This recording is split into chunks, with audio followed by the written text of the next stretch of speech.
আওয়ামী লীগ আমলও ভিন্ন রাজনৈতিক দলের লোকজনের উপর একই রকমভাবে দমনপীড়ন করা হয়েছে। তার বাবা মারা গেছে, মা মারা গেছে, কিন্তু তাকে মানে লাশ দেখতে আসতে দেওয়া হয় নাই, তারপরে জানাজায় পার্টিসিপেট করতে দেওয়া হয় নাই। ওই একই ঘটনা যদি আসলে জুলাই অভ্যুত্থানের পরবর্তী সময়েও ঘটে, তাহলে অভ্যুত্থানটা আমরা করলাম আসলে কিসের জন্য? সে আসলে যে কোনো রাজনৈতিক মতেরই হোক, কিন্তু একজন বাবা হিসেবে সে তার সন্তানকে প্রথমবারের মতো দেখতেছে, তাও সেটা মৃত অবস্থায় জেলখানার ভেতরে 5 মিনিটের জন্য। এই ঘটনা আসলে খুবই হৃদয় বিদারক। এই ঘটনা শোনার পরে গায়ের লোম কাটা দেয় নাই বা আবেগতাড়িত হয় না, এই ধরনের মানুষ মনে হয় না আছে। যারা আসলে এই আবেগতাড়িত না হয়ে এই ধরনের নৃশংস ঘটনাকে জাস্টিফাই করার চেষ্টা করতেছে, এটা আসলে মানে রাজনৈতিক অন্ধত্ব থেকে তারা এত বেশি পরিমাণ আসলে কঠোর হয়ে গেছে যে এরকম একটা মর্মস্পর্শী ঘটনা তাদেরকে স্পর্শ করতেছে না। এই ঘটনায় আসলে বলা হচ্ছে যে প্যারোলের আবেদন করা হয়েছে বাগেরহাট জেলা প্রশাসকের কাছে, কিন্তু সে যেহেতু আছে যশোর জেলা প্রশাসকের কাছে, আবেদনটা ঠিকমতো পৌঁছায়নি।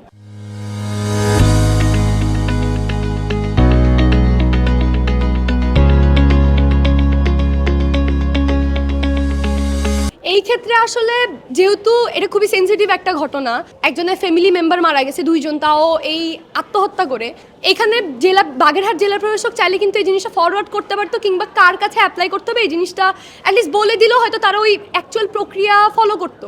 এই যে আইনি প্রক্রিয়া সম্পর্কে সাধারণ মানুষ জানে না, তারা এটার কারণে বিভিন্ন রকম কমপ্লেক্সিটির মধ্যে ভোগে। এটা তো আসলে আইনের সমস্যা, এটা তো ওই মানে তার পরিবারকে আমি এটার জন্য দায়ী করব না। কার বরাবর আবেদন করতে হবে, কোন প্রশাসক বরাবর আবেদন করতে হবে, এটা তাকে সুস্পষ্ট পথ দেখা দেয়। এটা আসলে যে আইনজীবীরা ছিল বা এই ঘটনার সাথে সম্পৃক্ত যে প্রশাসন, তাদের দায়িত্ব ছিল। তাহলে তারা যদি প্যারোল দিয়ে না থাকে, তাতেও দায়িত্বে ব্যর্থ হয়েছে। কার কাছে অ্যাপ্লাই করতে হবে এটা ঠিকমতো বাতলাই দিতে না পারার মধ্যে দিয়েও তারা ব্যর্থ হয়েছে।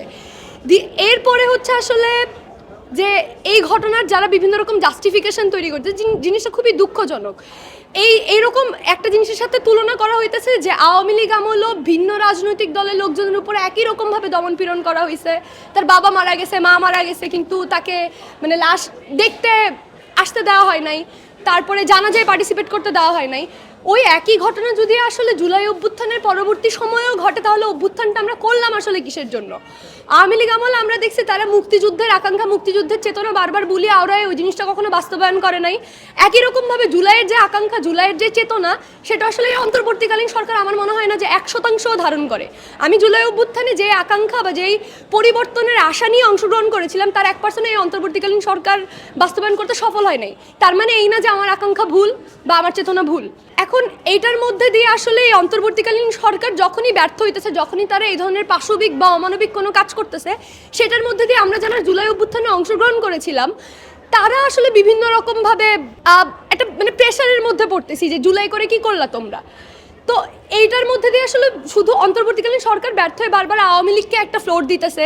এই ঘটনাগুলো তারা যেইভাবে মানে ঘটনাটা তো আসলেই অমানবিক, সেটা আওয়ামী লীগের সাথে ঘটলে সেটা কম অমানবিক হয়ে যায় না। সে যদি একজন খুনিও হয়, মানে বাগেরহাট উপজেলা ছাত্রলীগের সভাপতি হিসেবে সাদ্দাম যদি রাস্তায় গুলি নিয়ে মানে গান নিয়ে যদি গুলিও করে থাকে, আমি তাতে অবাক হব না। কিন্তু সেই গুলি করার পরও একজন খুনি, সে যেই অপরাধের জন্যই জেলে থাক না কেন, তার আসলে এই আইনি অধিকার আছে যে সে তার একটা সন্তানের জানাজায় অংশগ্রহণ করবে, তার স্ত্রীর জানাজায় সে অংশগ্রহণ করবে। ওই 2 ঘন্টার পেরোল আসলে তার প্রাপ্য। এইটুকু মানবিক মানে অধিকার যদি সমাজে না থাকে, এইটুকু হিউম্যান রাইট, এটা খুবই চরমভাবে হিউম্যান রাইটের ভায়োলেশন। তো এটার মধ্যে দিয়ে আসলে এই যে বর্তমান সরকার, তার প্রতি আমাদের যেই হতাশা, সেটাই আরও তীব্র হয়। কিন্তু এটার সুযোগ নিয়ে আসলে আওয়ামী লীগ